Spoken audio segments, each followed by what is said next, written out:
What's up, everybody? It's Too Generic. We're back at it again with your host, Cam, Rich. and today is the Cam Thomas type beat episode. Ain't shit funny, but buckets. That's it. We're just strictly buckets today. We're wearing our buckets. Well, I'm wearing a bucket. I should have worn a bucket. You know? I don't have one. And we're just trying to spread love. That's the Brooklyn way. So, today, we're celebrating. Yesterday, I pulled the #1 Cam Thomas cereal in a pack. And today, I bought my 1,000th Cam Thomas rookie card. This has been 3 years of crazy. I think when I talk about Cam Thomas is almost crazier than how people look when they go, listening to a Trump supporter or something. They go, this guy's nuts. And then when I talk about Cam Thomas, they go, no, he's crazier. Have you heard the Cam Thomas guy? Who is this guy? I know there's Trump supporters, but these Cam Thomas supporters are maybe the most toxic, irrational, delusional people on earth until this season. This season, we're averaging 25 a game. We're tied for third in the East. We're neck and neck with the Celtics. We're taking them to overtime. We're close to the Cavs, even though the Cavs are undefeated 10-0. 11-0 now. 11-0 after beating the Nets last night. So I think the Nets are probably fourth. I'm guessing the Raptors have third. And the Nets blew it. They did. Man. They blew it. But it's still a great day. They're over what they should be. 4 more wins than what people expected.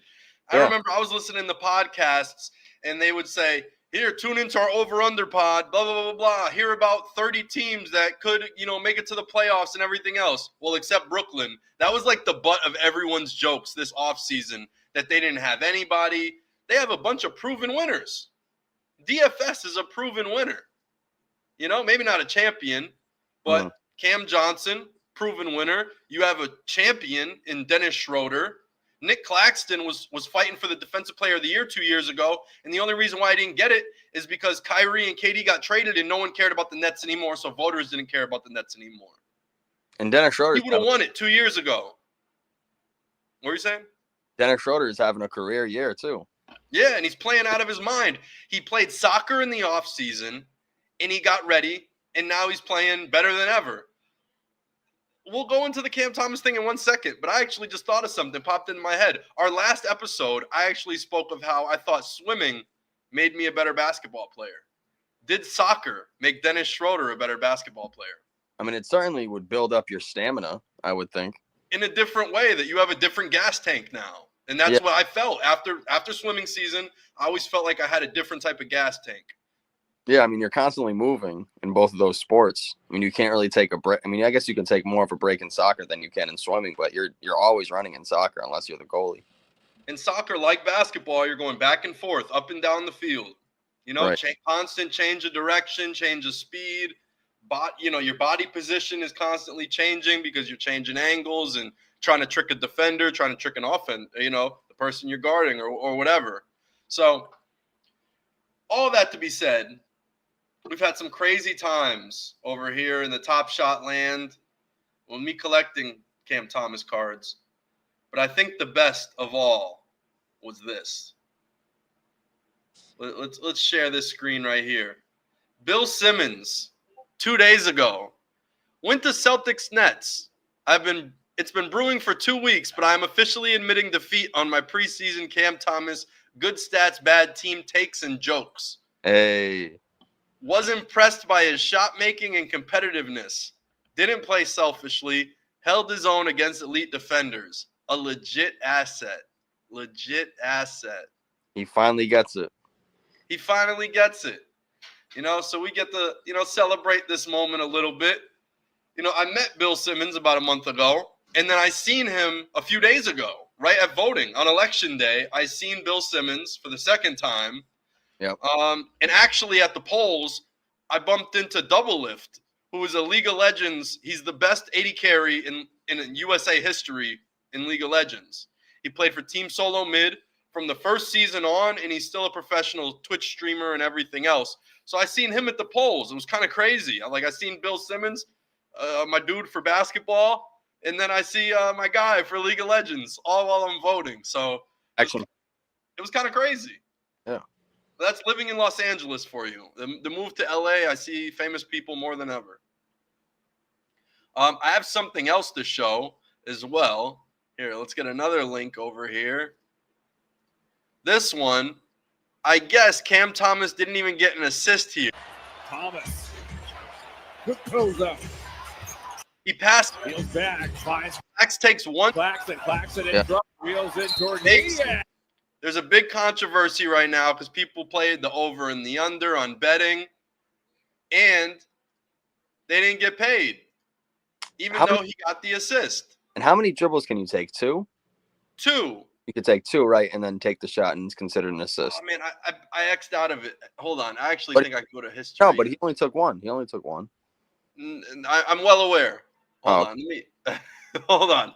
That's what I'm saying. Like, it's almost like a narrative. Like, why? Watch this. 1 dribble, pivot, move. And they're saying that basically the stat guys from the Cavaliers are trying to say that he essentially didn't create the shot for the player. That makes no sense. I feel like when LeBron kicks out the 3, they pump fake, guy goes flying by, and they let it go. That counts. LeBron kicks out the 3, pump fake, 1 dribble, step up, 1 dribble, side step, pull up. It's always an assist. How is it not?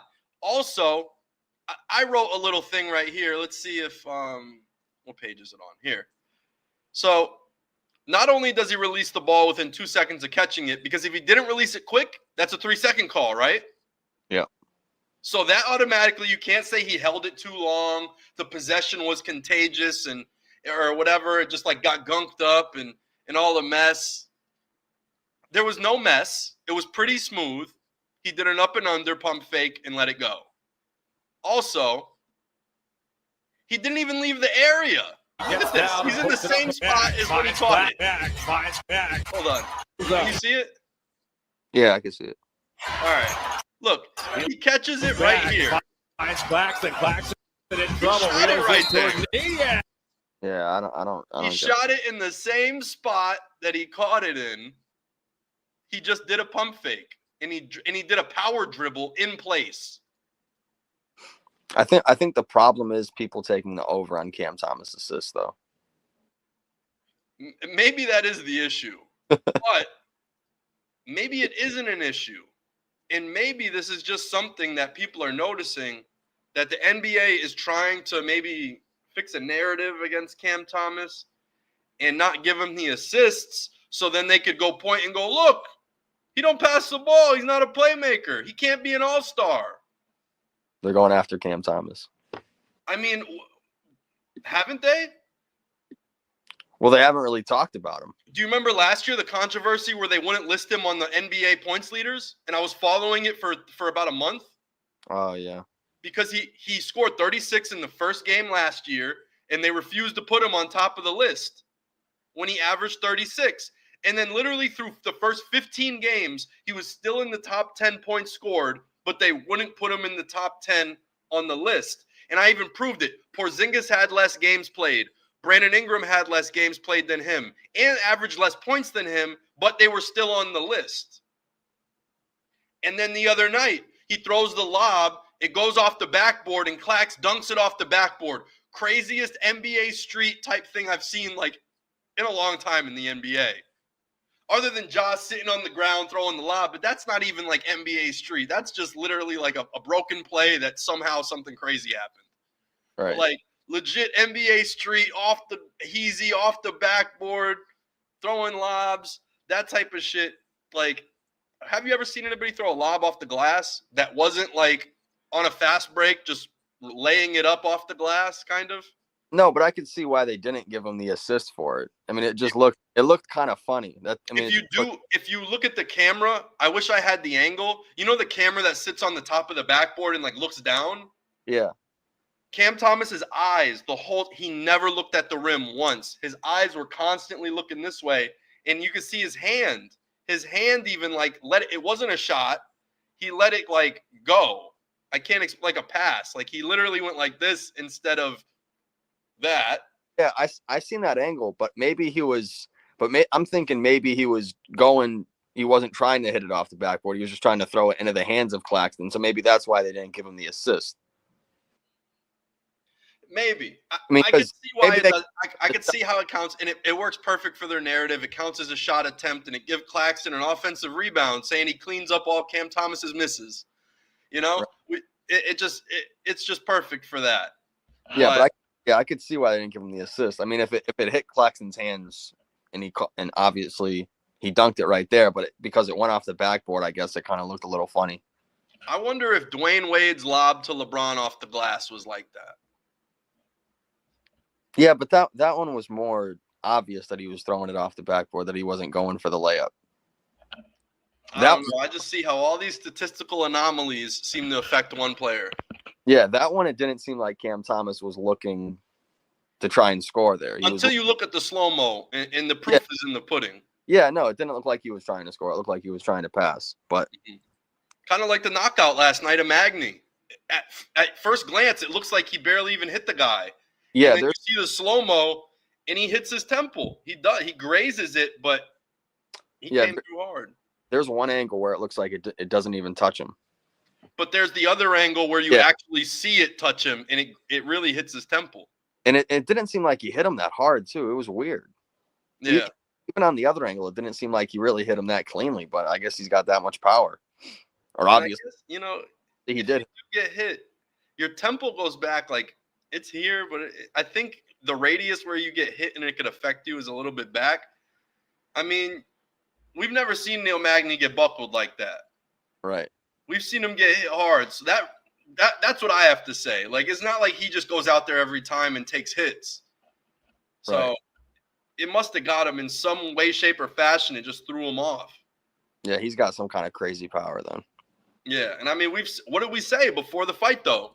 If we basically said he's going to get knocked out, then we know Paredes has that kind of power. Yeah. We've seen him sleep everybody since he's came into the WWE. I mean, the WWE, basically. Fake. See? Caught. The Freudian slip. Let the truth out. Yep. Since he's joined the WWE and Vince McMahon signed him, now Carlos Paredes is knocking out everybody, and now he's the Intercontinental Champion. The Intercontinental Champion. He's fighting Shelton Benjamin next. Yo, he can't beat Shelton Benjamin, though. He's not beating Shelton Benjamin. Shelton Benjamin got the moves. Bro, he's too athletic. There's no... He's too athletic for Paredes. You see what he could do in the ring, man? You see him jumping all over? You see him jump off the top rope? He's going to jump off the cage and get to Paredes that way. Bro, Paredes got no chance. I don't care what kind of power you got in your hands. You're done. You can't jump off the ropes like that. No, he can't. If you're not a high flyer, you seen what Shelton Benjamin did to Rey Mysterio? Mm-hmm. But I guess we could go. We'll bounce around. We'll bounce from We'll leave the Cam Thomas behind real quick. Let's talk about the UFC. The one fight I really wanted to see last night, and I actually texted you about it, and I forgot to text you back. I didn't even realize you texted me back. Because I was literally going to text you, bro, put bread on the Riddler and put it on Paredes. Just literally parlay those two money lines. Because I did some research on Rainier Ryder. Yep. And he's like the best guy in one championship. He looked horrible last night, I will say. He looked horrible? He didn't look that good. I mean, he got the submission, but he looked tired. Mearshart was knocking him back with some jabs and stuff. They both looked old. He is old. But apparently this guy's been whooping everybody's ass over there and won, and he's pretty damn good. Yeah. But I actually did bet on both of those guys. I took Ryder and Paredes. All right, good. I actually did take it. Because I didn't think Mearshart had a chance. No. We've seen Mearshart. You see what Hamzat did to him? Goddamn. I can't take him as a serious cage fighter after that fight. Honestly, you can't. He curled up into his locker like a bully was coming for his lunch money. Bro, one punch. And he just like curled up and he just like he didn't want no smoke. That is like the definition of no smoke.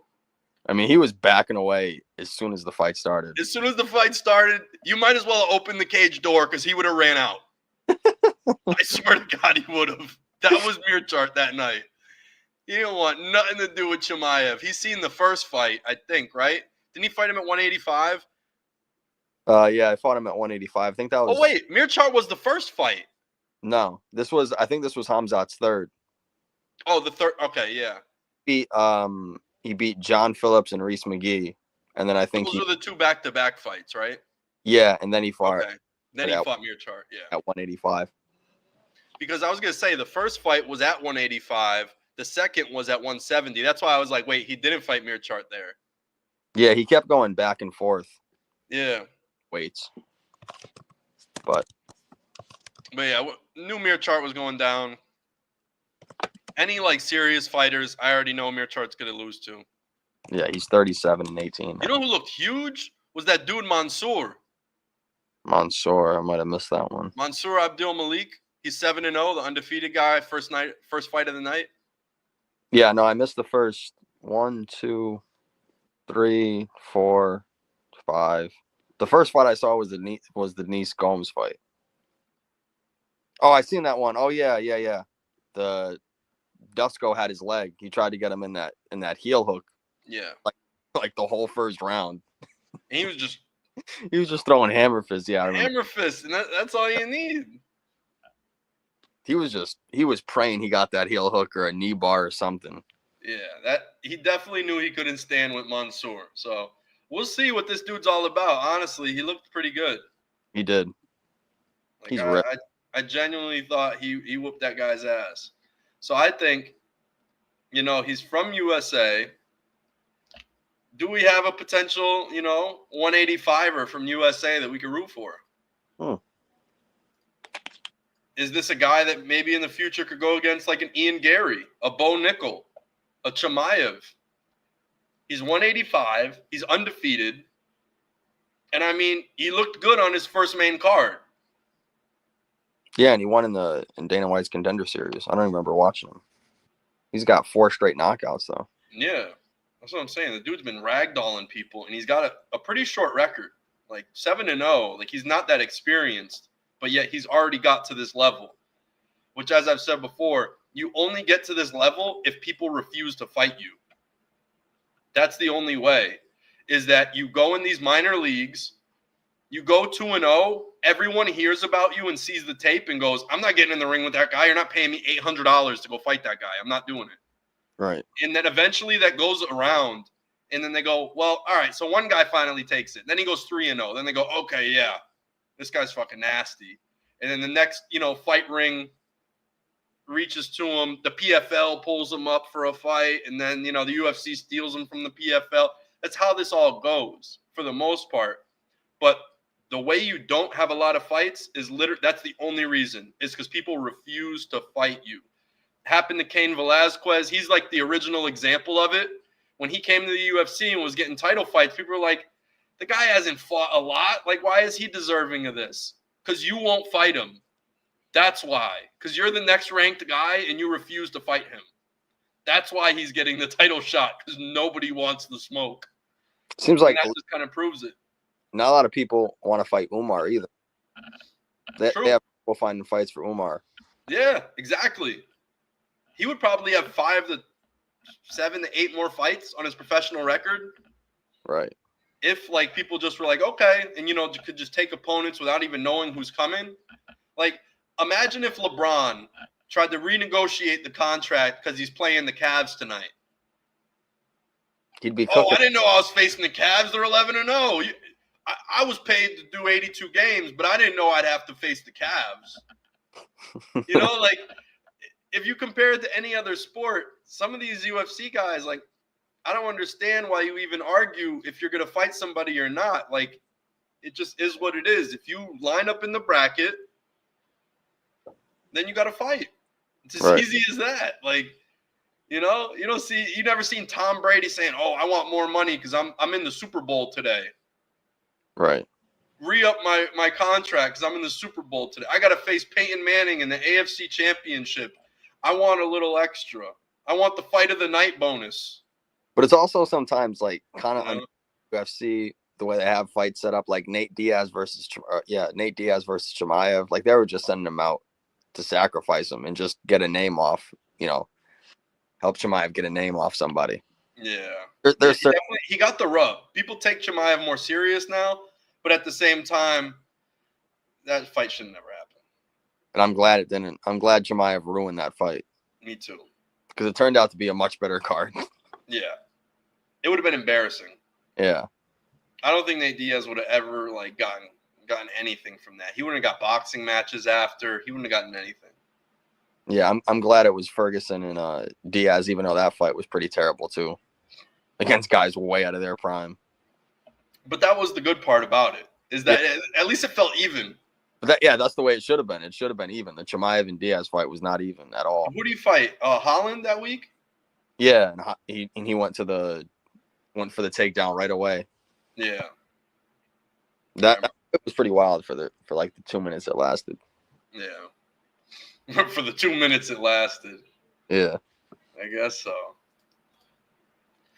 But yeah, got 1,000 Cam Thomases, man. I'm just sitting on top of the world. 3 years of hard work. 3 years of honest hard work. Dollar cost averaging. This is basically the premise was it's his only rookie card. It's also the only card that year for the Nets. So if you want to complete a Nets set, you need to have the Cam Thomas card. Right. So like it reaches so many different things. If you want to have all the rookies from the 2023 year, there's only one rookie card to buy of Cam Thomas's. If you want to have the whole base set, if you want to whatever it may be, like there's only one.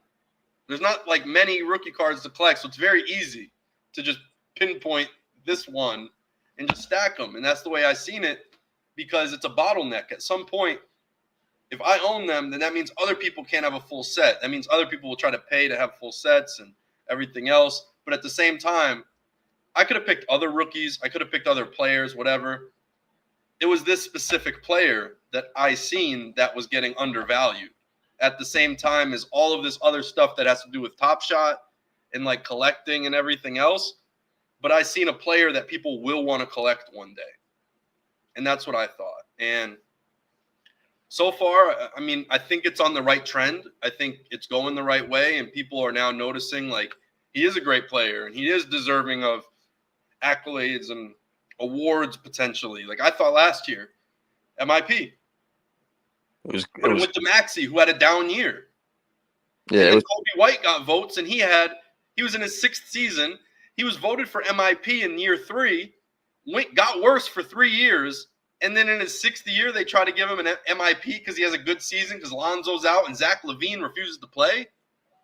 I don't know. Like, that part to me rubbed me the wrong way. I mean, Kobe White, good for him. I think he is a better player than he was 3 years ago. But you regressed for 3 years and then had a good year. You know, like, I don't know. Like, you can't go like this, and then everyone goes, oh, he's most improved. And then you fall off a cliff, and then you climb back. Like, I don't know. It's just a little different to me, in my opinion, rather than a player who's in his 3rd year, who has never had a down year since. It just has been going up every year he's ever played. And so I think the guy with the proper trend, and he's backed by the stars. KD says he's valid. LeBron James thinks he's going to be a superstar. The only people who don't is NBA media, not the people out there on the court saying, yo, this guy is like a legit NBA player. There's nobody who does it like he does. And Jacques. Right, and Jacques Vaughn. Jacques Vaughn is former NBA player, end of the bench guard. Didn't know what was up. But it is what it is. You know, you had Steve Nash, former MVP. Didn't know what it was. So, I mean, I could say I got lucky. I could say whatever. But, I mean, I've only hung my hat on a few players. And this is my one guy, and that's all I'm saying. I'm not wrong when I say this stuff. There's never guys that I say are going to be superstars that don't turn out to be. I've only said it 3 times. Giannis, Tatum, Cam Thomas. Haven't missed. 3 for 3. So right now, I'm pretty excited that I did this because I would have done it with Tatum's rookie cards and Giannis's rookie cards. Now that I know and realize what the hell I missed out on, I think I found the guy. I think I'm happy where I'm at. And yeah, I think I picked the right horse to bet on, they say. Mm-hmm. And so Seabiscuit's going to win me some money. But other than that, I really just love great basketball. And I feel like this guy is bringing a certain part of basketball back that I love. The scoring. You know, at the end of the day, it's about points. And it's about putting the ball in the basket. And I feel like he does that at an elite level. Whether he's double teamed, they're doing box and ones. They break out a lot of crazy shit to try to stop Cam Thomas. Truly. You should have seen the Pistons the other night. They were ball denying him. They were trying to top lock him if he cut and even like got in the paint a little bit. He even tried to post up because they weren't letting him catch on the perimeter. They were having 2 guys on him off ball. So, yeah, he had his worst scoring night of the season. He also had 6 assists, but he had 13 points. And, like, that showed something. That showed growth to me. That showed that he could play around getting covered like that all day. And he got 6 assists. Even last night against the Cavs, got 6 assists again. Would have had 7. Should have had 7, but he didn't. And that night off the glass, too. They're not counting that assist. And there's probably a few more that I haven't even caught. But what I do know is the dude could ball, and I miss these type of guys. You know, the league has felt so cookie cutter for so long that I don't even think people understand what this is anymore. Do you remember when Bradley Beal came up and everyone was like, yo, fucking Bradley Beal and John Wall, this is so dope. You know, like, it was amazing to see Bradley Beal do what he was doing for so long. And now you have another about 6'3", 6'4" shooting guard who's similar. And it's fun. I don't get why people are like, oh my, I cannot have fun and watch Cam Thomas basketball. Like, who are these people? These fucking basketball Nazis that won't let people play the way they want to play. Like, they're so focused on analytics and everything else and being efficient and all that other stuff. But in reality, he had a better true shooting percentage than your boy Maxey. Mm-hmm. You know, like, when you do actually look at these things and you call one person efficient and then you call one person a future superstar, it just begs the question, what are you looking at? The teams, I guess. Are you looking at Embiid potentially just having like a co-star? Is that why you're kind of just trusting Maxey will figure it out? Like, is it a Kentucky thing? Because that's, you know, a lot of people don't watch college basketball. And if they do, they might just watch the main ones that are on TV. Duke, Kentucky, you know, like Oregon might be on sometimes. LSU isn't on as much. Maybe they didn't see Cam Thomas play in college. I don't know what it is. I really don't. I think it's just the team more. Like, he doesn't have as much talent around him. Some people aren't following him as much. I think that's what it is. Just people aren't watching the Nets, and then they go, oh, he's getting 20 points and the team sucks. He sucks. Yeah, their record isn't great. They don't have any real star players next to him or any real. You want to know a cool stat that also was a great indicator for me? Mm-hmm. When I heard it in his second season, I was very impressed. He is the only player next to Mo Spates to average less than 17 minutes a game, but average over 10 points. Yeah, he's getting those shots up when he's out there. But he did that in his second year with KD and Kyrie and Harden and everybody. He came off the bench and averaged more than 10. But like I said, in 16 minutes or less. No one has ever done that except Mo Spates in that 1 year in 2015. Yeah, he was making.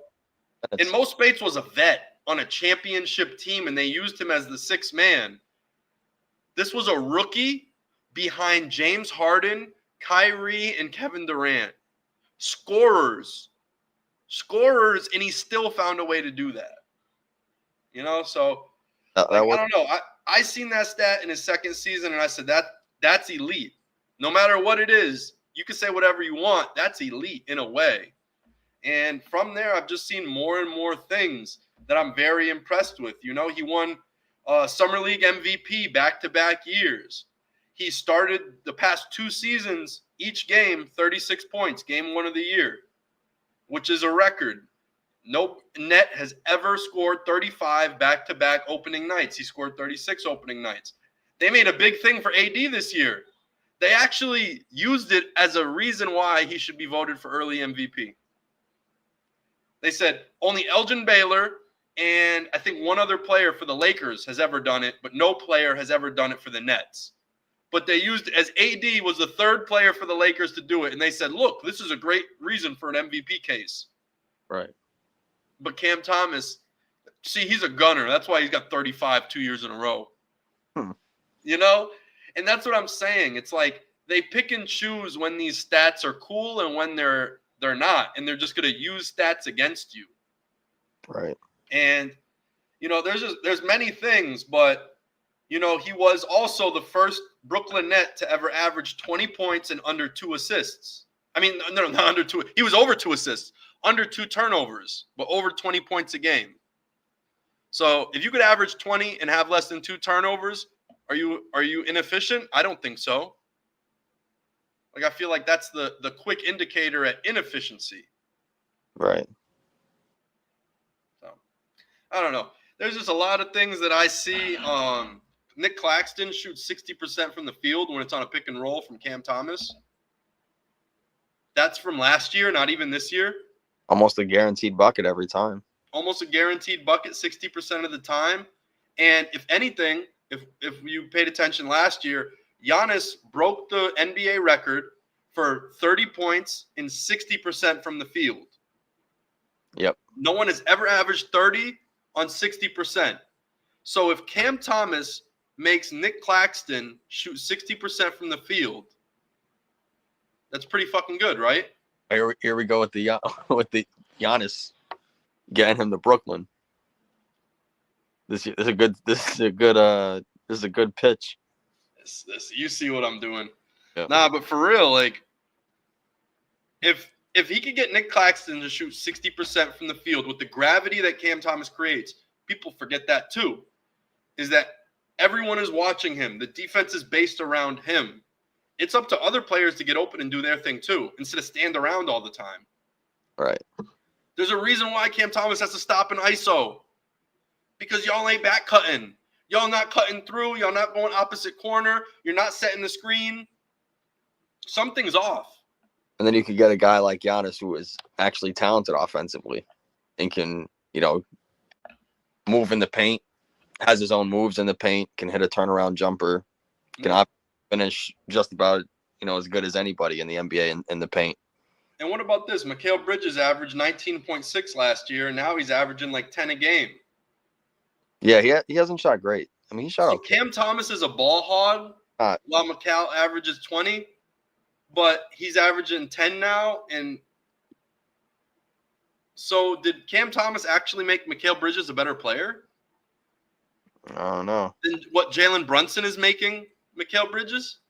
Yeah, he hasn't been terrible, but he hasn't been worth the 5 or 6 first-round picks they gave up. What I'm saying, like, people love to say, oh, Michael Jordan, when players leave, they never have the same stats, yada, yada, yada.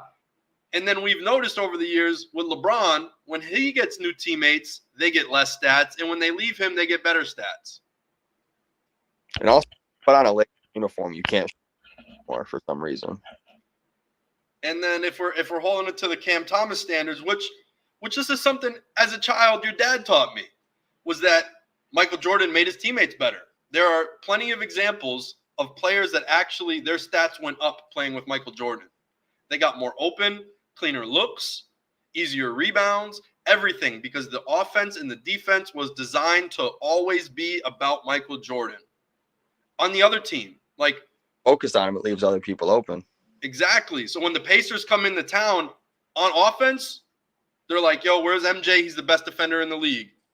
They're doing everything to go around MJ, to not have MJ bother their defense and be a disruptor.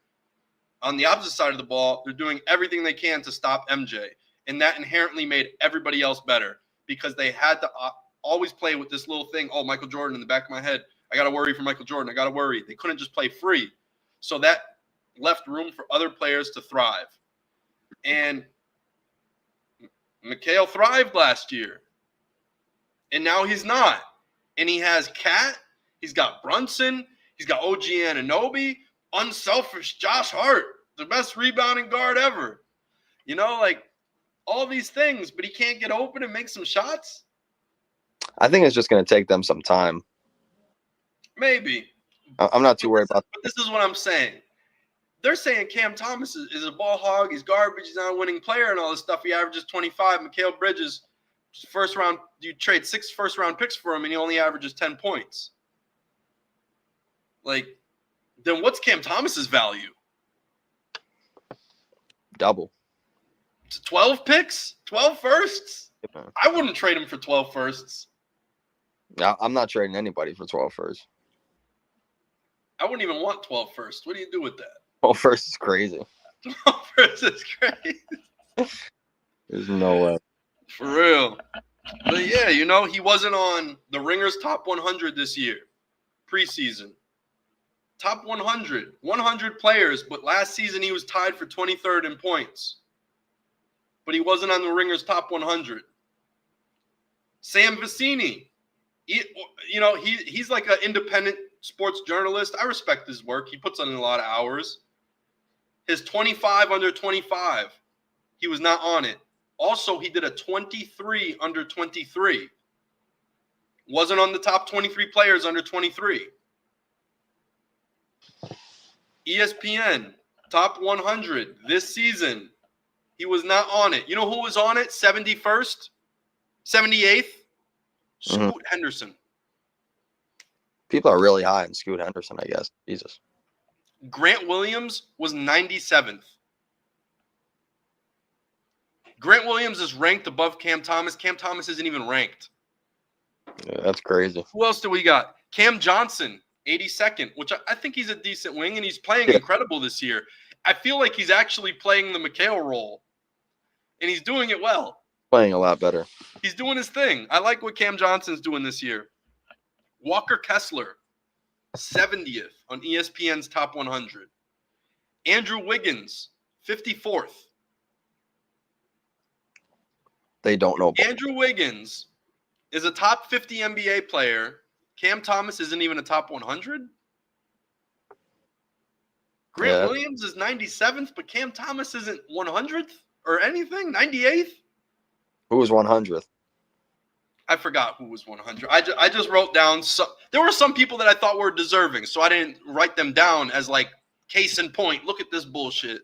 But, I mean, when you see Scoot 78th and Cam Thomas isn't listed, this is ridiculous. Right. That's how I feel. Like, yeah, I mean, Cam Johnson, 82nd. I'm not mad at it. Yeah, I don't hate it. And he's had a really good season so far this year. Grant, 97th, and Cam Thomas isn't on the list? What are we looking at? What are we doing? ESPN and The Ringer, the two leading sports sites, don't see this guy coming? How? Are you not watching the past 3 years? I don't know. That's just the way I feel. Like, at some point, like, these people really need to be called out. And I feel, like, vindicated. Like, I've been trying to break into this industry for a while, do my part, you know what I'm saying? Write as much as I can, watch as much as I can, and everybody in the industry has no clue who this guy is or misevaluates him. I'm like, now they have to because he's on national televised games almost beating the Celtics in overtime. Now people are like, oh, shit, who the fuck is this guy? And then they lost by 2 possessions against the only unbeaten team in the league. They beat Memphis twice. Yep. They've been to OT, I think, 2 or 3 times this year, too. Man. So, like, they're playing these close games. They have a brand new coach. This is Cam Thomas's 4th coach in 3 years. He had Steve Nash, Jacques Vaughn, Kevin Ollie, and now Jordy Fernandez. Also, all of them aren't really tenured coaches. You know what I'm saying? Like Steve Nash was a rookie head coach. Jacques Vaughn coached, I think, the Magic back in the day and never did anything good with them, Right. from what I remember. And then you have Kevin Ollie, who I actually really endorsed as a UConn fan. And it also came out that Cam Thomas wanted to go play at UConn. Yeah. And, like, that was fucking cool because he actually got to live his college dream last year and play for Kevin Ollie. That's kind of what he wanted from high school. He wanted to play for Kevin Ollie. So he got to play for Kevin Ollie last year. But according to everybody else around the team, he wasn't a good head coach in the NBA. So who knows what that means? I don't know what he was doing or wasn't doing. No one seems to ever say, like, what actually happened. Well, he didn't get a lot of time either. Right, and he didn't get a lot of time. I feel like that's another big thing is they said, oh, he can't head coach. But they give Doc Rivers the free – hold on, what's this King Neptune? It's more than the Nets organization. They need to give – yes, they do need to give him some better stuff. Thank you. The comment section, King Neptune. I appreciate it. But, yeah, I've been screaming about it for years. But, yeah, Kevin Ollie. They give Kevin Ollie 2 months and then go, yeah, he can't coach. Don't even let him get a preseason. They don't let him build a roster. They don't let him build a playbook. Nothing. He can't even build out his system. They say he can't coach.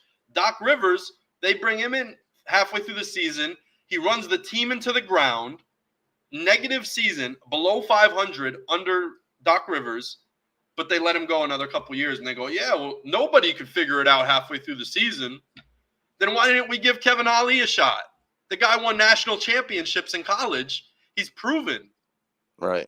He's not some bum. He's not some random former player who just never proved himself and this is his first gig. No, he's a former pro who went to the college game and had to really win. And then he finally earns his spot. And then they take it from him and say he wasn't good. And then you have Doc Rivers out here being like, I don't even know why they got me. Why am I a coach? This is what I'm saying. Like, you got Cam Thomas who lives and dies in the gym. He's a gym rat. Like, he loves playing basketball. He's not these other dudes who think they're like rappers for the real, and they play basketball on the side. Because that's what Mikal Bridges thought he was for a couple years. I mean, Miles Bridges thought he was for a couple years. He thought he was a rapper that played ball. Like, there are so many other people, other players with other focuses and ulterior motives, why they're in the NBA, everything else. Cam Thomas is on a minimum contract, still on a minimum contract. And he's 12th in the NBA in scoring right now. First and fourth quarter. Crazy. It's just too funny, man. It really is. That's why some of this NBA shit, you get too deep into it, and none of it makes sense anymore. Right. And that's when you realize some of it must be political. It must be what the NBA wants or the team wants, and it's favoritism and everything else that ties into that.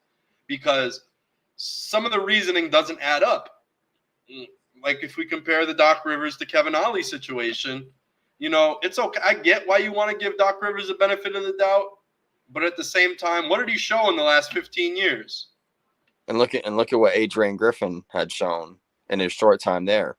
And look what Adrian Griffin showed in his short time, and they fired him for being second in the NBA, second in the standings. They fired him. I'll never understand that. Something's got to come out eventually about that. Something's going to come out. That's what I'm saying. Something eventually, we're going to find out the facts. It might be next year. It might be 20 years from now. Like, yo, you remember that time when Adrian Griffin was coach? He said something. Jeff Teague in the future is going to let it out. Yeah, he said something to Thanasis or something. Right. There's something weird going on. And, you know, it's just a lot of things that happen, I think, behind the scenes that they don't fill us in on. Right. So. Beats me. You know, there's that. What else do we got in the UFC? You got any other fights you want to talk about? Let me see. Was there anything? Not really. I missed the first 5 or 6 fights, so that were all good. Mm-hmm. Yeah, there really wasn't. The Jillian Robinson fight was boring. Pinheiro kept getting away with grabbing the cage the whole fight, like they always do now, and they just warn him, and they never get a point taken away. Mm-hmm. Yeah, I was just surprised about the Prates knockout, though. It really didn't even seem like he connected that well on his head, but obviously he did. Yeah. And I mean, if I look at it, Neil Magny was going for a lot of takedowns, and he won the striking battle. I mean, he shot immediately. Yeah. I mean, he went for 7 takedowns, didn't get one. And then Prate's only takedown attempt, he got him down easily. That probably would have been a good indicator as to how the fight was going to go for the rest of the night. Right. That seemed like that was going to be the only way for Magny to try and win the fight, was to try and get a submission or just get on top of him and lay down some strikes. But right away, he couldn't. Yeah. Yeah, so that was kind of the tale of the tape. I mean, the early prelims, there was all, knockouts or submissions early, and then everything else was a boring decision, except the last fight. Yeah. Last fight was good, pretty interesting, but ends in a knockout. The next, about, 10 seconds left in the round? It felt like it was like a walk-off. Yeah, 10 seconds. Yeah. Exactly 10 seconds. Yeah, it was 10. From what I remembered, it was like 4 minutes and 50 seconds. So, yeah. But it really is amazing that Prates just keeps his knockout streak going. And we'll see how far he can keep this going. But I want to know his next opponent, and then I'll decide if that streak is actually going to stay alive or not. Yeah, and he should be getting close to the rankings. Yeah, because this fight I think should get him in there. Neil Magny is a gatekeeper, and I think this might be his last time guarding the gate, if that makes sense. Yeah, Magny's 15th, so he should take his spot. Mm-hmm.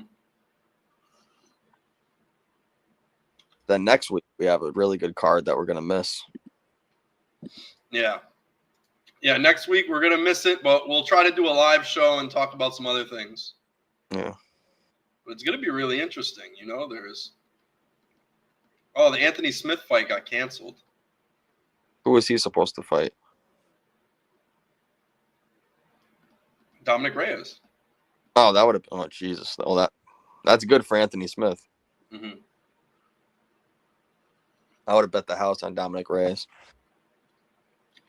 And did you see Denise got his fight moved, and now he's fighting Tybura? Yeah, I saw that. Because Derek Lewis was sick or whatever. Yeah, so I definitely think Denise is going to win.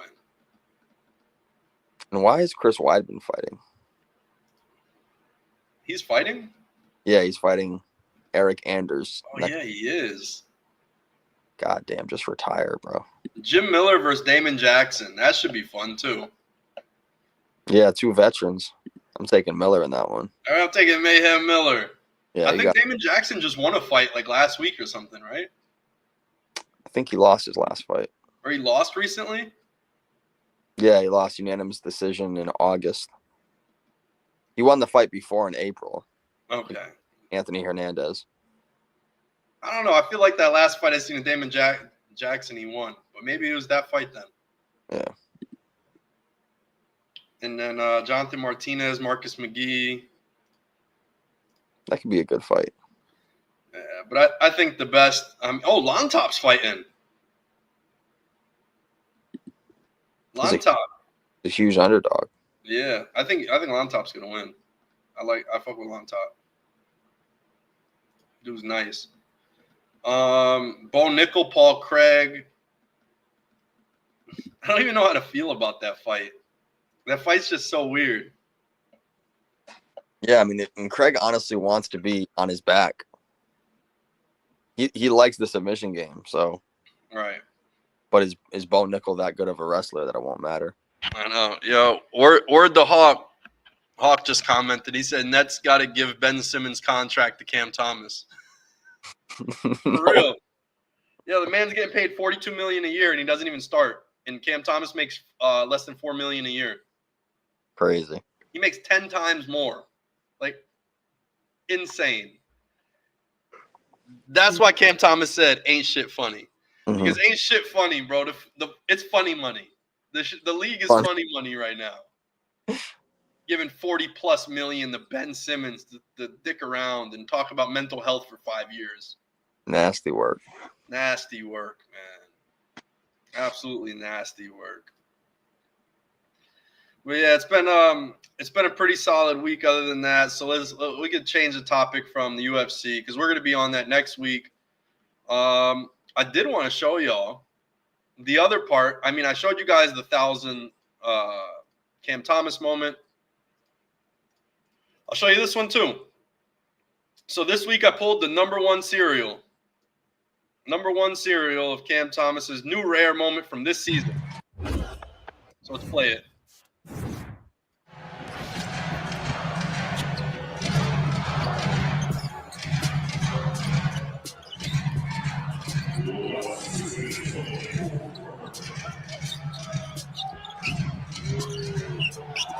Logo.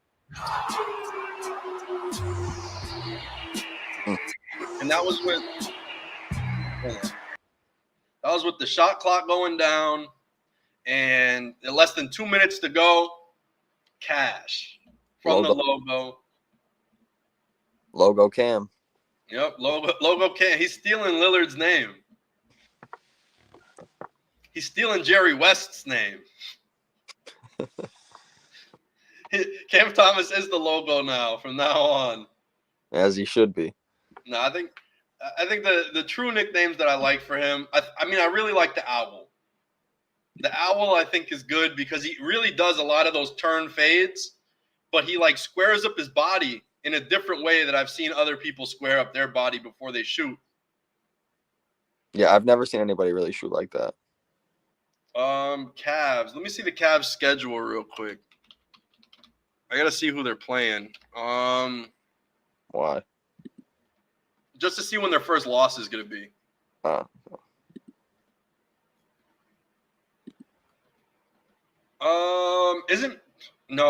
Embiid's not coming back this game, right?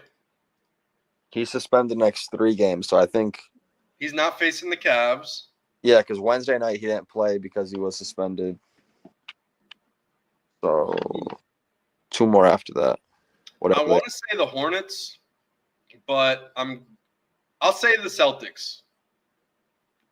November 19th, Tuesday, is probably when the Cavs win streak comes to the end.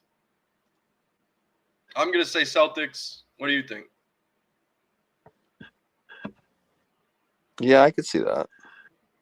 Because the Bulls suck. Embiid's not going to be back for their next game. No.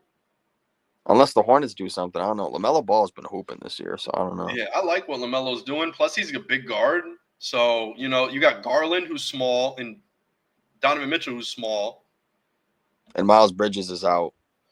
Oh, Bridges is out. Yeah. The next 2 weeks, I think. But Brandon Miller, he had his best game. Miller's huge. He plays like the shooting guard, the small forward position. So I think there's just a size mismatch on that team. And then Trey Mann is hooping. Yeah, Trey Mann's had a great season. He's one of the top candidates for 6th man of the year early on. Mm-hmm. I think Peyton Pritchard might be number 1 right now, though. Peyton Pritchard, 6th man of the year. Can't believe I'm saying that. I'm disgusted. They're playing him, though. They're actually giving him the run he needs, and it's working. Yep. He's a successful, efficient player, and that's the same thing. People were saying Peyton Pritchard sucks, yada, yada, yada. But if you actually watch the Celtics, you would know. I mean, he is small. He's 6 feet tall. But the things that he does, you don't see a lot of players do. Ime hated him. Yeah, he did. Ime Udoka definitely hated him. He hated Aaron Nesmith. But if you watch Pritchard enough, you can see, like, he's got whatever it takes to score. He's got a lot of moves. I trust him. I think if you put him on a scrub team to just do whatever, I think he could do it if you gave him enough space, and he wasn't demanded of highly. Like, I'm not saying put him on the Lakers and try to win a championship right now with LeBron and AD, but put him on the Wizards. Put him on the Portland Trailblazers. The Trailblazers, yeah. If Scoot wasn't there or hurt, whatever, him and Simon, see what they do. I mean, they're already not trying to win. So just see if Right. this guy could actually become a real NBA player or not. He's just got such a good handle too. His Yeah, dribble is just so tight. reminds me of me. He doesn't have your move though. Doesn't have the dribble with the right, catch it with the right, go up with the layup. He don't Nope. got. Nope, He don't nobody. got the sham god finish, but Nah, it's all good. I still can't do it. I still can't do it cleanly, or it fakes nobody out. I know. No, it fakes nobody out. Every person I teach how to do this move, they use it in the wrong situations. Because I could do it. I try to do it when I'm driving left because I can't really do it with my right. So I dribble and bring it between my legs and then go up with the layup, and I either lose it or I miss the shot.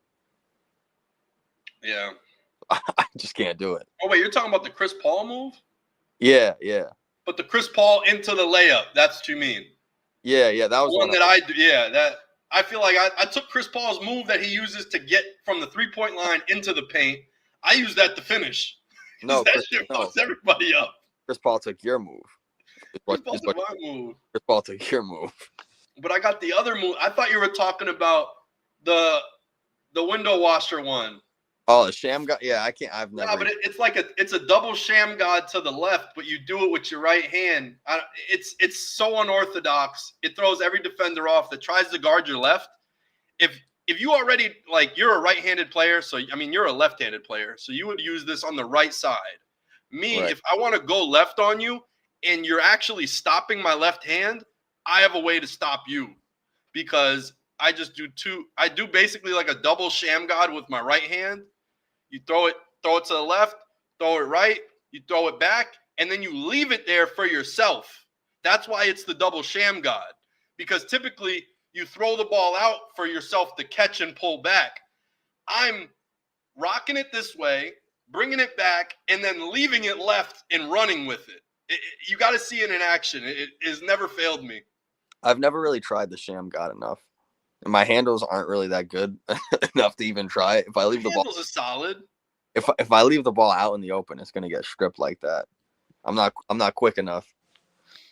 But yeah, it's the double sham. No one knows about the double sham, so I don't want to tell them either. I'm only going to teach it to Cam Thomas. Well, no, that's why they banned you from the league because it wouldn't even been fun because you would have a bucket every time. I would have been 6'8" if they didn't ban me. Yep, I would have been 6'8" if they didn't ban me. Imagine you at 6'8". Oh my God, you really be in the league right now. I actually would no funny shit. We would not be talking. We would not. Prime Cam would be on ESPN right now talking about, I'd be playing for what team would I be on? Man, What team would I be on? I would be on the Cavs, I think. You'd be starting over Darius Garland. No, I'd be 6'8", so I'm their small forward who they need. Oh, you'd be a small forward. I thought you'd be a white Magic Johnson without the 8. No. See, I'd be a 6'8" small forward, but I'd basically be Luka, but fit. Mm-hmm. And from there, I think we'd be good because I lock in on defense, and I would get Mobley the ball. I would be the glue guy. But why wouldn't you be point though? Well, it's a point forward. You don't ask Gordon Hayward why he isn't a point guard. I know, but then Darius Garland wouldn't be starting. Darius Garland needs the ball in his hands more. You would be starting over Darius Garland if you were the.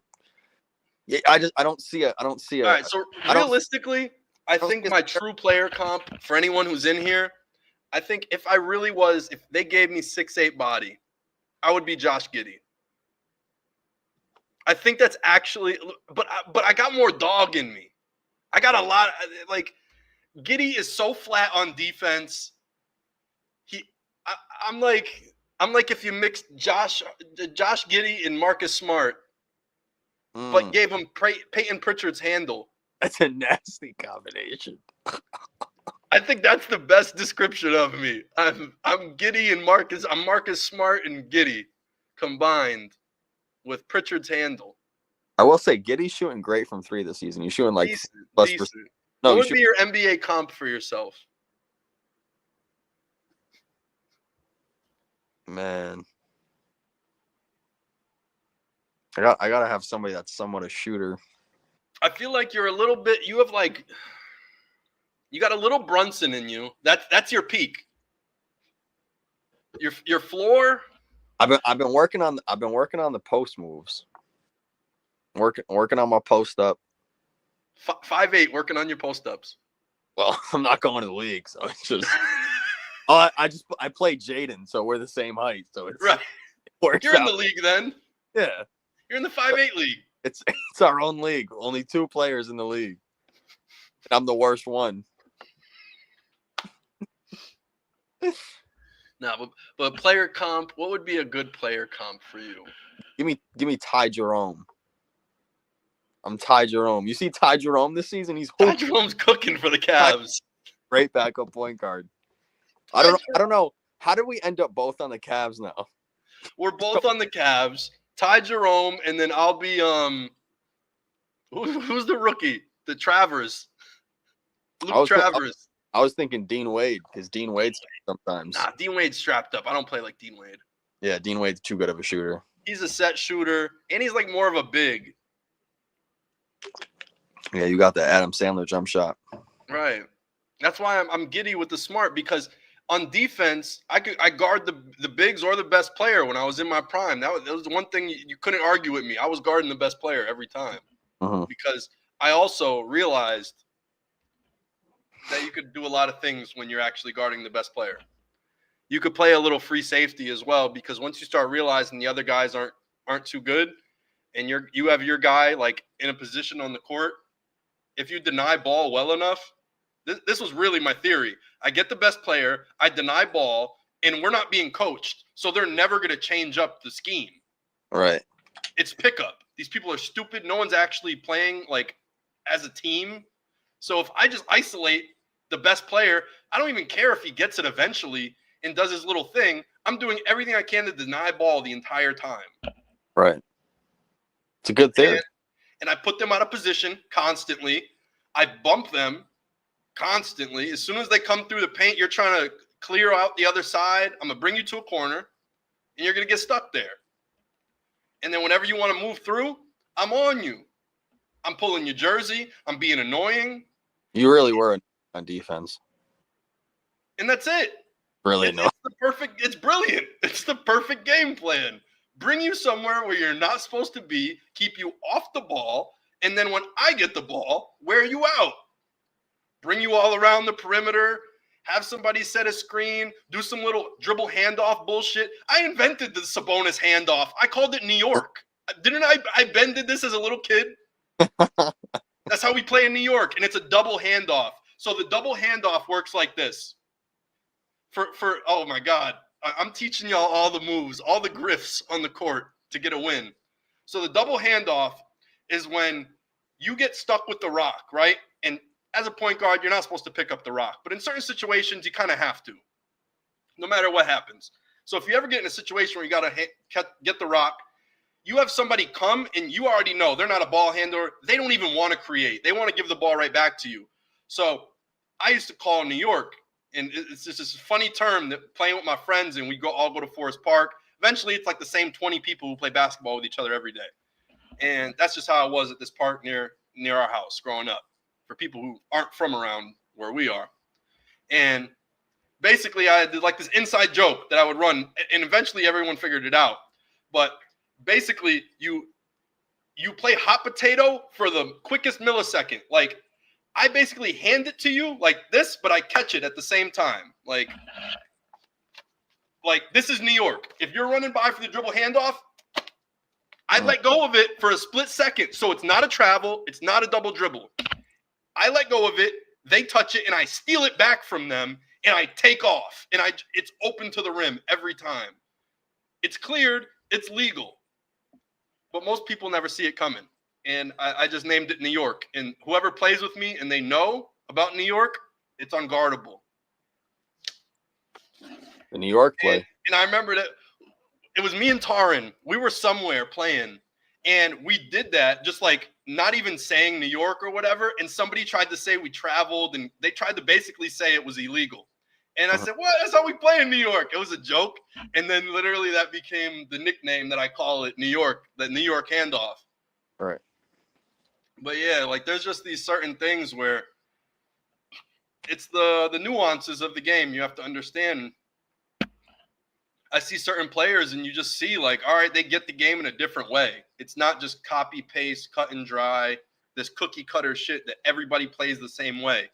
Efficiency, it's either free throws, 3-pointers, or layups that are lobs, pretty much. That's like all the league is. But there's so much more nuance, and especially when you play pickup, you really see the nuances of the game because everyone's out for their own, personal agenda when they're out on the court doing their own thing. And you have to kind of find a way to do your thing at the same time while everyone is also doing their own thing. You got 10 people on the court all having different motives. So you kind of just got to figure out tendencies. You got to learn what people are actually good at when they're uncoached and everything else. And you pick up on some stuff to get by. Most of them are not trying to win. Right. Most of them aren't trying to win. Like, you might think you're trying to win when you go out on the court, but you don't play like you're trying to win when you're out there on the court. Yeah, so you might as well just get buckets. Right. You might as well just get buckets. Also, another thing, I was never a shooter, but I always knew one thing about the game. When to shoot. What? You knew when to shoot, though. I knew when to shoot. Yeah, I would always make it timely shots. I was a timely shooter. I'd corner, make the game winner all the time. I'd always hit the game winner. the corner three. The corner three and just walk off. Game. Bing. Then everyone, good game, good game, good game. What was I saying? Right. Oh, man. I was about to say something. You're saying the key to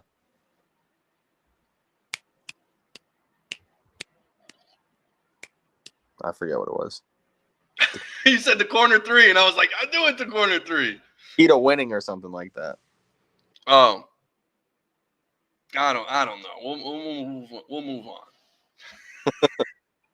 I was trying to weave, and you interrupted the weave. I ruined the weave. My fault. You can't ruin the weave. Jesus. Too much weaving. Yep. End up looking like Sexy Red. I don't want to see her next week. Too much weave. I don't want to see her. I don't want to see her next week. Yeah, I mean that's probably the least excited I am for a person to see in concert. Yeah, me and Richie, we're going to Camp Flognaw next week in Los Angeles. We just skipped that one. Yeah, it's gonna be fun. And there's a MF Doom tribute rapper. So we'll see how that goes. I think his name is FM Mood. Yep. MF Doom backwards. There's 3 different stages too. Yeah. We got to map out and figure out which artists we want to see. It seems like everywhere is a good option. I mean, we got Bronson, we got Earl Sweatshirt, Mike G is going, Damo Genesis, Vince Staples. There's so many artists. I gotta see Doechii perform though. Word. Yo, Sid, the internet is gonna be there. Who else? There's a few others, like a couple bigger names too, that I'm not even mentioning.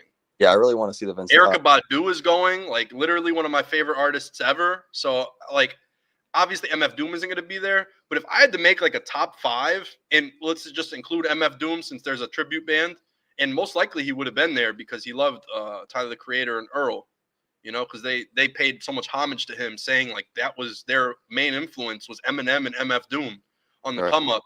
So I do really respect that. But yeah, I mean, literally, like Tyler Creator, Earl Sweatshirt, Action Bronson, Erykah Badu, and MF Doom. Like, those are my big 5. I swear to God, those are like my 5 favorite artists ever.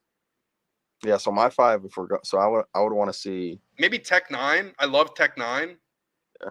Not that I even listened to him recently, but growing up, I loved Tech Nine for 10 straight years. Was like, couldn't stop listening to Tech Nine. Every album, I was like, oh my God. Because he didn't miss for like 7, 8, 9 albums. He really didn't miss for so long. I mean, all the way back to Celsius, his first album. Like, yeah, like from Angelic, and from Angelic to like all 6s and 7s. That's when it stopped. From Angelic to all 6s and 7s. Because I loved Psychology 101. At first, I was like, "What is he doing?" But then I liked it. He put out 2 albums. He put out 2 classics in 1 year. Yeah. Psychology 101 and KOD. KOD was different. In the same year. Oh, man, I loved KOD. I was driving back from Vegas, and I listened to KOD the whole ride back because I was so tired. You try and keep yourself up. And no. I didn't listen to KOD. I listened to Killer. You went to a dark. Oh, yeah, well, Killer's 2 I listened to Killer on the way home from Vegas, and that's what it was. Not Well, KOD. Killer. It's over 2 hours. It's what, 36 songs? 32. 32 songs. It's a double disc album, and he charged the same price as you would for a regular album. Dropped 32 songs. Mm-hmm. Back before, like, right before streaming really got popping. Yeah. And like before a SoundCloud rapper even heard of a SoundCloud. Yeah, that was Before you even know what a SoundCloud was. on what SoundCloud? He was SoundCloud. He was was. dropping more music, more songs than anybody. But I mean, next week we got to see Bronson, obviously. Oh yeah, 100%. I mean, we've already seen Bronson in concert, which is pretty cool. Yep, I saw him earlier this year. And then you've seen him again this year. And then That's pretty cool to see him twice. yeah, we got to see Earl definitely. Mhm.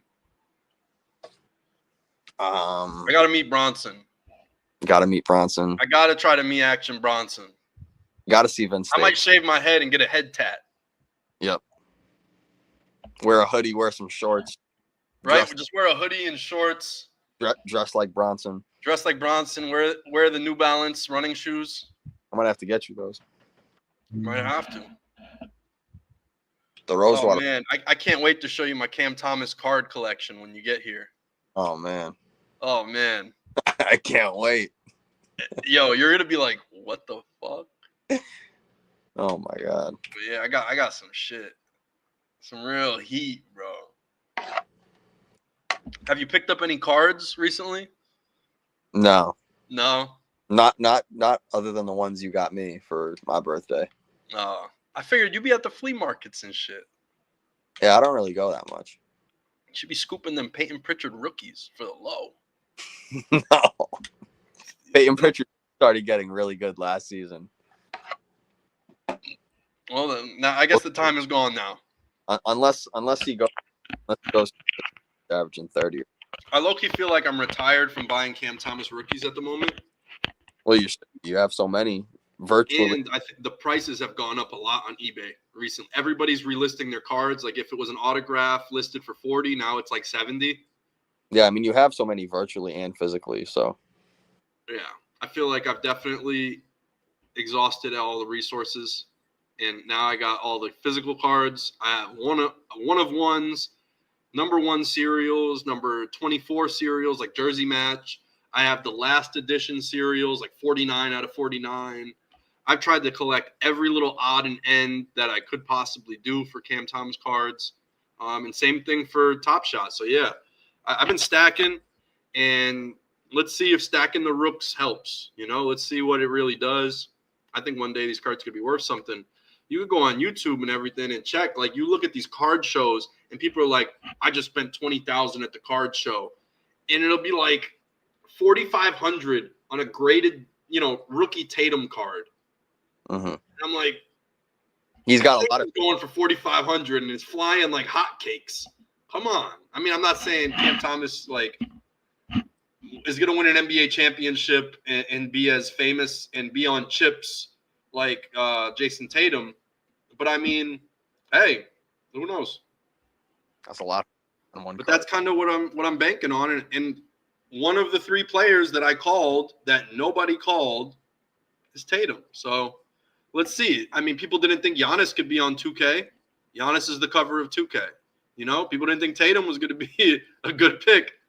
Danny Ainge traded out of the first pick so he could get Tatum at 3 because he knew nobody's going to pick him. They don't think he's the best, but I know he's the best. Missed out on Markelle Fultz, though. He knew about that. Have you heard the story recently? No. So Tatum was on Jeff Teague's podcast. Oh yeah, he worked out for the Suns. He wanted to go. He worked out for the Suns. Danny Ainge was there, and he said he didn't want to name names, but he said one of the execs from the Celtics said, "Hey, that was one of the best workouts we've ever seen. You're gonna have an incredible career, but we're not gonna pick you with the number 1 spot." And that's all they said. And then, the draft comes and they draft him at 3. They trade out of 1 to get 3 and to draft him. So whatever it was, Danny Ainge knew. Everyone else was convinced on Fultz. And then Lonzo really sold himself with LeVar to Los Angeles. And I think that's where Tatum wanted to go because he grew up a big Kobe fan. And we all know Tatum and Kobe, their relationship or lack thereof. And sorry, Like, gotcha. Sorry, Tatum. But yeah, like they picked Lonzo, and that just left Tatum. And in reality, it wasn't Tatum.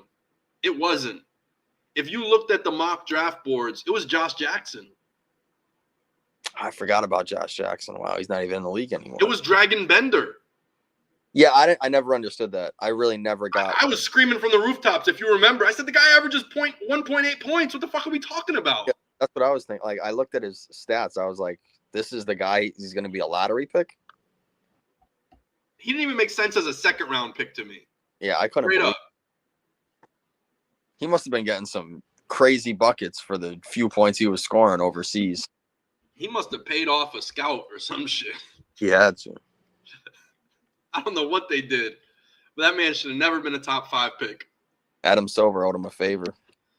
Fucking Adam Sandler. Damn near. That guy was a joke.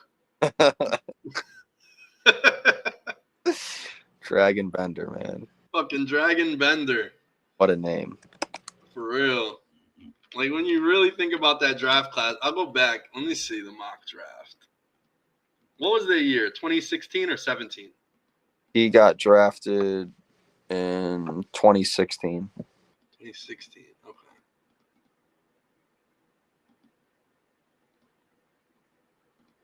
Do I not have this draft?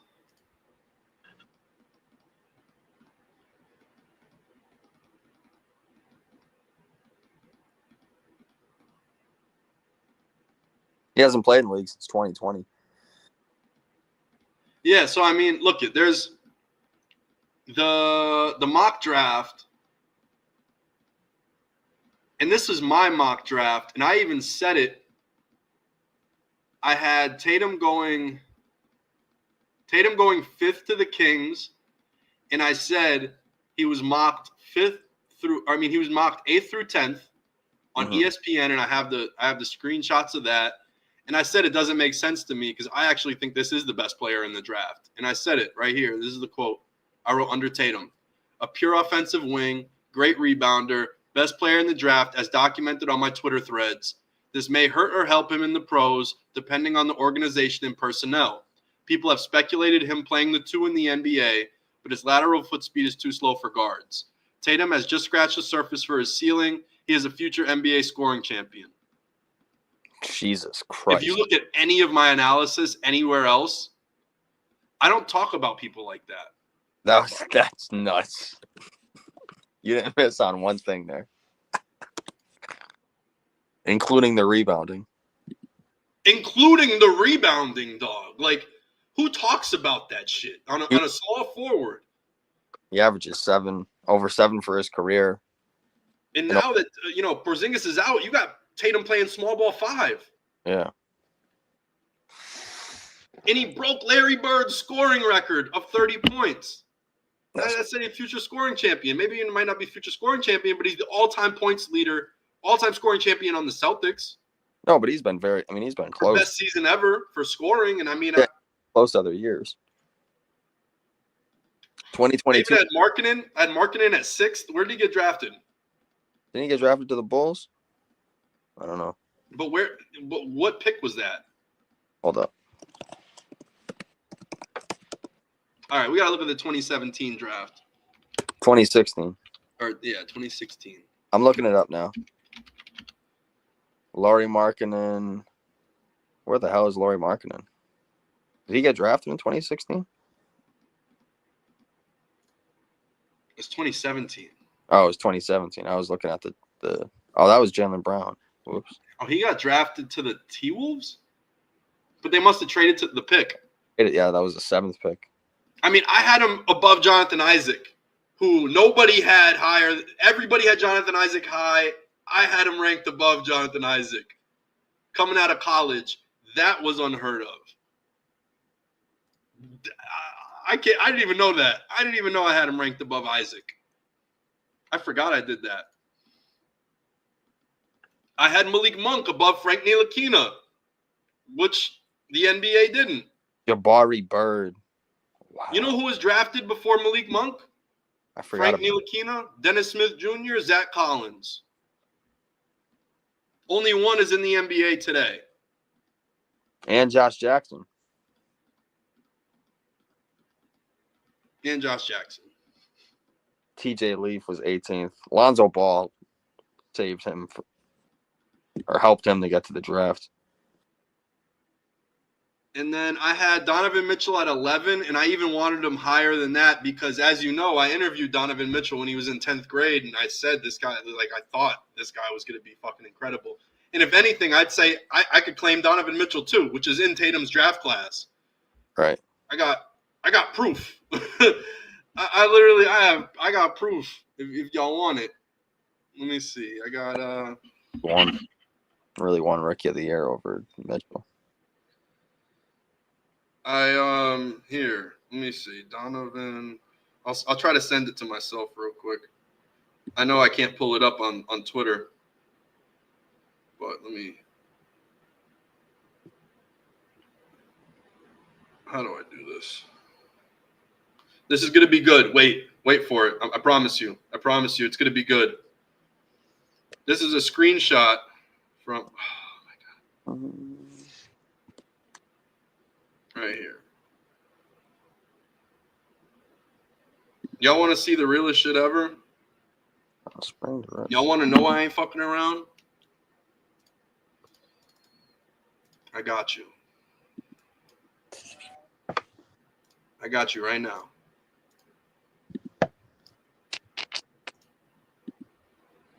Do you see the screenshot? July 12th, 2014. You see it? Mm-hmm. What year was he drafted? I've already read this article. 2017. 2017. 3 years. That's all I gotta say. 3 years before. And on this article, I was writing about, because I was working for AAU company and covering their tournaments and stuff, and I seen this guy, Donovan Mitchell. He was playing for a team called The City. And actually, Eric Paschal played for his team, but wasn't even the most notable player. Wasn't even close to being the most notable player. You probably can't see it. Let me zoom in a little bit, because I'm trying to look at the stream and see if it's visible or not. Do you see me zoomed in yet or no? Yeah, I mean, I got to zoom in. Oh, I'm trying to zoom on this, but it'll only zoom so much. Yeah. But anyway, so I'll read it to you. This was for the tournament championship, and this was the weekend's MVPs, were the top performers. So I was supposed to pick one from at least a team that got one win, one player from each team. And the team that made the championship was obviously Donovan Mitchell's team, but they lost to Maine. It was like a bunch of white guys. I actually wonder who was on that team that we may know. But the other team, The City, and here we go. So during the 2 p.m. slots, two power teams, Maine and The City, faced off, Maine being the underdog. It was suspected that The City was going to sweep the entire tournament. People thought the team was too good. Jim Boeheim was there. His son, Buddy Boeheim, was playing in the tournament. Or maybe the other Boeheim brother, the older one. Whatever this, the older Boeheim brother was playing. And then I was there when Rick Pitino offered Donovan Mitchell the scholarship to Louisville. Like, this was the event that had happened, and I was there. And The City, and also I have a typo. I wrote senior, but he was a junior, because seniors are not allowed to play in AAU if you're committed to a D1 school. So technically, this wasn't his senior year. He was going into his senior year, and I wrote senior being an inexperienced journalist, and I graduated high school in 2013. So this is literally, I was 19, so forgive me on a couple typos or whatever, but I was 19 covering the sport for the first time ever, but I knew I seen something special that day. And so The City has the highly recruited and watched senior combo guard, should be junior combo guard, who has incredible leaping abilities and a great corner three ball. But the life of the team is junior point guard Novogratz. His name was Wolfgang Novogratz. Point guard, he ran the whole show. Like, he was like a Kirk Heinrich, did a little bit of everything. He was stealing the ball from everybody. He was connecting. And they had a big name, Kevin Narfo. I didn't even write his name down. But 10 years later, I still remember the dude because they were hitting him with every lob possible, and he was a beast. And he's a floor general, superb vision, but it was all trumped by Maine's all-around play style on offense. The main contributors were senior point guard Savage and his great on-ball defense, yada, yada, yada. And they took the finished the game with a free throw to put his team ahead by 1. Oh, yeah, it ended on a free throw, the championship of the tournament. And Maine won 59-58, beating the city, Donovan Mitchell's team. And then down here, Donovan Mitchell, 6'3", the city, attacks the basket at will, can shoot. Defenders haven't figured out how to guard him yet. He follows his shot well. He'd shoot a 3, even a corner 3, but he's following his shot. You know how defenders never box the shooter if they're shooting a 3. Just terrible discipline. Coaches don't drill that enough. And Donovan Mitchell took advantage of that. The same way I was saying, take advantage of players who aren't coachable or just aren't coached well enough in specific situations. Same way I was saying in pickup ball, you need to know what you could take advantage of in pickup ball because there's less communication. Players aren't playing on a string. And in AAU, a lot of players are just there for stats on offense. They take defense off. And so Donovan Mitchell picked up on that early, that people, sag off of him after the shot. They're not going to box shooter. So, he followed up and got 2 putbacks that game, just following his own shot. So, I seen that, and I thought that was something that I needed to talk about because the best players go 100 the whole game, and they know their spots. And that was just something I seen, and that shows, you actually understand the game of basketball when you follow your shot, just off of that alone. Because you could just see a lot of kids, they shoot the shot and they just run back. Make or miss, they run back. It is what it is. They're not crashing the glass. And I just seen something with him that I was like, all right, well, he has all the other intangibles that you'd want from a player that is a volume scorer, but also follows his own shot, which means he's a good teammate regardless. Because that's what you do. You try to create another possession for your team, whether it's for yourself or whatever, it's still for your team. So, I don't know. It's just something that I really liked about him. And, yeah, I'd say there's no other players that are preferably noticeable, to you guys. One is Derek Boyd right here. Derek Boyd, 5'9" point guard for the Blue Jays. I worked for the ABA team, the Western Mass Zombies, for Rick Barry. And Derek Boyd was our point guard in the ABA. And he's from Springfield, which was pretty cool. We played against each other when we were kids. He played for Olsh, the Olsh Blue Jays. I remember facing Derek Boyd a lot. And, yeah, Derek Boyd was always an incredible player. We even played against each other at an AAU camp at AIC, which American International College. For those who don't know, it's a Division II college, but we were there at a basketball camp. And I think, Richie, you might have been at the basketball camp that we went to with Derek Boyd at Wilbraham Munson. Because I know I went to a few camps at Wilbraham Munson. I just don't know if you were at that one with me. Wasn't Mike Dunleavy there? Yeah. Yeah. But I don't know if that was the one where Derek Boyd was there too. Oh, yeah, I don't know. I forget. But, yeah, Mike Dunleavy was at one of the camps we went to. But, yeah, so, I don't know, just a little peek into it. And this is what I'm saying. So, when I talk about, I've seen a player from the jump, I ain't bullshitting you. You know ball. I know ball. Oh, here's a good way to zoom in. So, if you guys didn't see it. But, yeah, this is a screenshot from, let me scroll up a little bit again. Just so y'all can see. Come on. My damn slider is so messed up on this mouse. It never goes the direction I want it to. But yeah, whatever. But yeah, so that's some of the stuff. I've been pursuing this for a long time, and I feel like I really do my homework. And when I'm in position to interview people, I'm in position to make a call, I typically have the best foresight. And that's all I have to say. Locked in. Locked in foresight. And I knew Donovan Mitchell was going to be a superstar. and I made him officially MVP, which what you can't see on that screenshot, there were top performers, and there was MVP of the tournament, and he won MVP of the tournament, and I wrote the article, and no one else told me what to write. So, yeah, that's Cool. That's something I'm pretty proud of. You know, like we've tried to cover sports in a plethora of ways. Me and Richie even took a train to New York City, and we went and seen Jelly Day.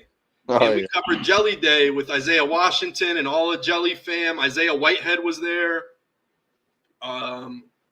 Naz Reid, a young Naz Reid, by the way, before he was even at LSU, was there. Right. And some other people that you may know. Sid Wilson, who was also like a Jelly fam guy who went to a Division I college. I'm trying to think who else was Jelly fam. What's his name? Quintaverly, whatever. What was his name? Who went to? I really forgot his name right now. I don't remember that one. He went to like 10 schools. He was a light-skinned dude, point guard. He went to LSU for a year. I don't remember him. Fuck.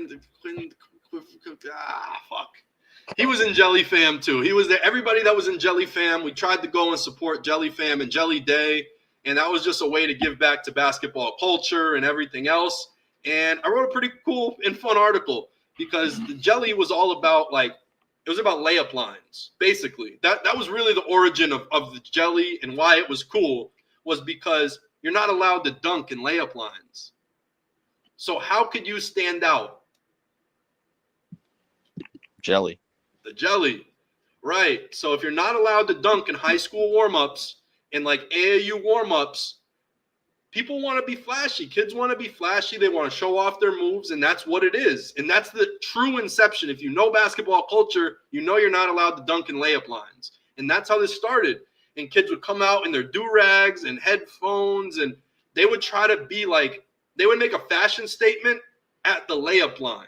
And that's what Jelly Fam was all about. And then it transitioned to, jellying in the game and everything else that comes from it.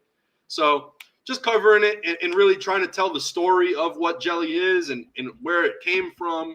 And we did that together. It was pretty fun. So like we always try to cover sports in a different way, in a fun way, but at the same time, really keep it about basketball and the culture. Not about, oh my God, have you seen his VORP? Do you know his EVM? His EVM is down 0.2 points. He sucks. Like, we're not out here saying some bullshit analytical statistical category that has never mattered in the game of basketball until last year. You know what I'm saying? Like, you just got to know ball. You just got to really appreciate the game for what it is. And you also got to play it enough to know the nuances that it takes to win and to see somebody who also has put in their 1,000 hours, their 10,000th hour to know that they're a master at their craft. And you, like I said, you got to put in the hours to know who also is a master of their craft, and you'll understand that. And I think that's just, something that, as a basketball fan and everything else, you guys can pick up and learn and find for yourself. See what you think is winning basketball and follow a player that you think is doing something that is contributing to winning basketball or being just a better player and making their teammates better. And you'll pick up on some things. You'll learn some things. Like Cam Thomas is the turnaround, the owl fadeaway. Ridiculous. He literally turns his back, but he rotates his feet, and so he could turn his whole body on the fadeaway, and he keeps his head turned like an owl. Because an owl, they can't move their eyes. You know that, right? I don't know if you know that. I didn't know that. Owls cannot move their eyes. That's why their heads can rotate 360. That's an adaptation because their eyes can't move. Right. But because their eyes can't move, they have super good vision. Like super good vision. Like I work with, I'll even tie this in to prove you how much eye movement depends how good you see. So in the real world right now, I work with special needs students, right? And a lot of them can't keep focused. Their eyes go everywhere. They can't stay focused on something for more than a few seconds.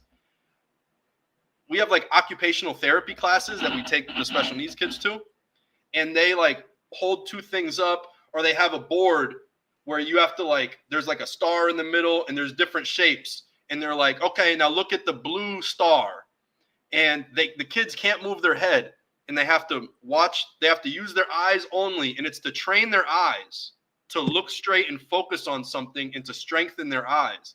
After we do the occupational therapy class, these kids are dead tired.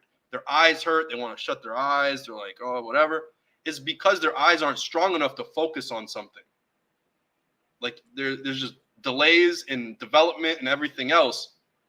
Owls can't move their eyes. Their eyes are dead set on shit. Whatever their head is rotated to, they're locked in on. They can't, there's no movement. So their eye strength is actually incredibly strong. And it's just to look straight at whatever they're rotating at. And that's where this guy, Doug Norrie, he came up with the nickname The Owl.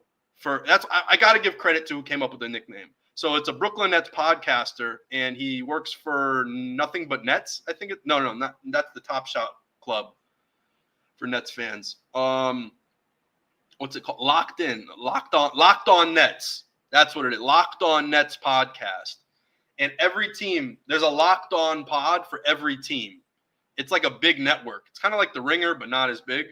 But yeah, there's a Locked On for every single team. There's a Locked On NBA, Locked On Hawks, Locked On Celtics, whatever. So he's the Locked On Nets guy. And he's the one who kind of gave this name for him. And I actually really agree, because if you know scientifically about it, that's exactly what Cam Thomas is doing. His head stays on the rim, but he turns his body and his hips. And as I've said in the past, when I'm guarding a defender, I'm watching hips. You can't go nowhere without your hips. You could change your feet placement to trick somebody. You can move the ball to manipulate and trick somebody. You could shoulder shimmy. You could pump fake your eyes. You could do head fakes. You could do everything. But the one thing you're not going without is your hips. My hand could go from here to here. That means I can bring the ball from here to here. Right. Your hips are stuck. I could bring this foot from here. I could put my foot over here. Your hips can't move unless your body moves with it. Right. So like there's ways to really try to guard a defender and everything else. And look, and I don't know. I get way too into the science of it, but this is why I notice these things. I'm very particular and I'm detail oriented. And when I see something, I understand it. So I don't know. It's a long-winded way of just saying like, I pick up on a lot of weird shit. I notice the randomest things about people all the time. Well, you were talking about the Owl nickname, and that's how you got to it. Yeah, but that's why I'm like, when that guy says the Owl, I'm like, that's exactly what I see with Cam Thomas. Like, he's doing something that, like I said, I've never seen that move before, and I actually think it's a level of athleticism that we can't fathom. In a funny way, he has a superpower of an owl to keep his head on a swivel while maintaining full body control and not looking at the ball when he brings it up. You know, Jaylen Brown still can't dribble the ball without looking at his feet. Right. Still, kind of. Just being real. True. This man, Cam Thomas, doesn't even have to look anywhere near it. He's looking at the rim with his body turned and contorted and doing a fucking move, and his head is looking at the rim still. There's not many people who keep their head up. Even after a rebound, people got their head down, dribbling up the court. Can't even see people up the court. That's why guys like Kevin Love and Lonzo Ball get praised. You know why? Because they just pick their head up when they get a rebound. And that is literally considered an elite skill. Just, passing the ball up. So this is what I'm saying. It's an elite skill in the NBA, whether you like it or not. Whatever the fuck he's doing, it's weird. And nobody knows how to stop it because he's looking at the rim, but his body's moved. His hips are changed. That's why I'm saying it would beat me. And I thought I had a foolproof system. This guy figured out a way to beat the foolproof hips. You can't go nowhere without your hips, but somehow he's going somewhere without his hips. He broke the system. He broke the system, and this is what I'm saying. I've never seen anybody do this shit. Obviously, you can't guard Wemby because he's Wemby. He's fast, he's long, he's whatever, but, this is something that, you should be able to stop, and you can't. Right. I see people all day. He's giving them buckets. He's giving Tatum buckets, 6'9". You seen him score on Derek White the whole game. That's why Bill Simmons tweeted what he tweeted. Because he busted Derek White's ass. He gave Derek White 31. Like, Bill Simmons couldn't even say shit anymore. He's like, oh, my God, this guy. All right, maybe I was wrong. But I know you got to go at 1, and it's 1. So I'm not going to hold you much longer. Is there anything else you got? UConn's on today. UConn women are on today. They're winning the chip. They're winning the chip. UConn women winning the chip. I saw their first game. God damn, they look scary. They do. That first half, they look great. The second half, they look terrible. But the first half, goddamn. Yeah, I'm excited for that. All right. And what else? What do we got? Let me see if I got any other facts I could hit you with. Cam Thomas, 44% on 3 from catch and shoot. All right. I think that's the last stat. Everything else, read the article, Voldemort, my preseason article on Cam Thomas. And this is why we also go so hard, because he feels like a guy you can't talk about in media circles. We were talking about how they're rigging stats against him. They won't give him assists, even though it doesn't make sense. Right. He was a top 25 scorer last year, but can't crack a top 100 list on ESPN or The Ringer or any other independent media. I don't know. There's just a lot of things that feels like you can't say his name. He's not allowed. You're not allowed to talk about this guy. That's why you wrote. And that's why I wrote Voldemort, because if you ever pay attention to Harry Potter and you ever watched it, Voldemort is the man you can't say, because he's such a criminal, and he's damn near like the Hitler or something of Harry Potter, you know. But he really is. Like, he's like a name that, like, the worst human being you could possibly ever think in the history of human beings, the history of mankind. He's the worst human being in this Harry Potter universe. Right. And you can't, if you say Voldemort, oh, you can't say his name. Don't say his name. It's like a curse. It's like a bad thing. Like, you say his name, he's going to show up and he's going to kill everybody or something. Right. And, like, sometimes in the NBA media, when they go, oh, and what about the Nets? And you go, Cam Thomas is a ball hog. Yeah. And that's all they say. And, the best compliment they go, yeah, the guy's a bucket, but he doesn't pass, and he's a ball hog, and he's a gunner, he's a chucker. It's never anything actually breaking down his game and why he gets 25 a night. And I just think it's super lazy. And it just seems like, why can't we say his name? Is it because he said no homo? Like, did that, and he got fined? Yeah. Is that like this thing where the NBA is scared to put a mic in front of him because he's unpredictable and he could potentially be uncensored and vulgar? Like, I just want to know what it is, because maybe that's what it is. Maybe they're just scared to put a mic in front of the guy and they don't trust him no more because he said something potentially offensive to Ben Simmons and his group of people. Shout out to Dwight Howard. Shout out to Dwight Howard. So who knows what it is, but all I know is ain't shit funny, man. Ain't shit funny. Ain't shit funny. Don't take my man as a joke. About 1,000. Better take him serious. Mm-hmm. And I got a stack on it. But other than that, I think we're all done for the day. First and fourth quarter scoring. I should have had Cam Thomas clutch player of the year, because as of right now, he's the leading candidate. Him, be De'Aaron Fox, and it'll be De'Aaron Fox, Curry, and Cam Thomas now. You better get used to saying his name. It's a pretty good list. Yeah, pretty good list to be on. It is a pretty fucking good list to be on. And also the funny thing, last thing, on the Voldemort note, the funniest part about it is I said this is a Thomas riddle. And it really was. The whole thing is like this big riddle between, Harry Potter, the Hogwarts, the universe. You really got to look into it. If you're a Harry Potter fan and you know basketball, read the article. I'll tweet it out again today, because it's Cam Thomas Day. We're celebrating. But if you really want to find it, it's Quinlan Cameron. Let me see. QuinlanCameron.wordpress.com. Quinlan Cameron, WordPress.com. All right, just put it in the chat. So if you do want to check out Voldemort, click the link or copy and paste it and check it out. But it's like I said, it's pretty funny because I say it's the Thomas Riddle, and Thomas Riddle is the real name of Voldemort. Voldemort is his nickname as an evil villain, but his birth name was Thomas Riddle, and it's Cam Thomas. That's the a bar. Thomas Riddle. It's bars, bro. It's fucking bars. Just know I'm the best rapper in these streets. And I'm the best. I'm better than fucking Mike Schmitz on Draft Express. Draft Express, hire your boy. I know who the next star is. It's AJ DeBonsa. It's AJ Green. It's what?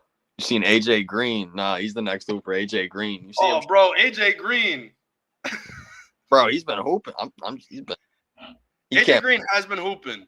He can't miss from three. It's not helping him win, but yo, they were trying to say he's not his fault. They made a joke. He was Jeff Green's cousin. And then someone goes, nah, AC Green. He's nephew.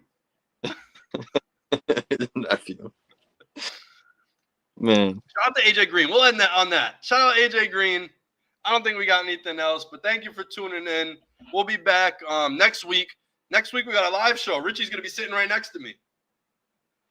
The way. Got to do it early. Connecticut.